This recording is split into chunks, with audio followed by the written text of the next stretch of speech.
حضور مسکراتے تھے، خوش بڑے ہوتے تھے کب؟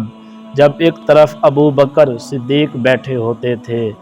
جب ایک جانب سیدنا فاروق اعظم بیٹھے ہوتے تھے، اور جب سامنے مولا علی شیر خدا اور حضرت عثمان بیٹھے ہوتے تھے، اور جب کندھوں پر سیدنا امام حسن حسین سوار ہوتے تھے،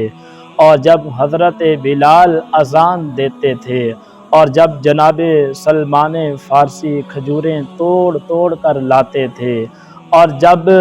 ابو ہریرہ سے حضور فرماتے کوئی کام بھی کیا کر تو وہ کہنے لگے حضور ٹھیک ہے، فرمایا یہیں بیٹھا رہتا ہے تو کوئی کام بھی کر، تو وہ باہر نکلے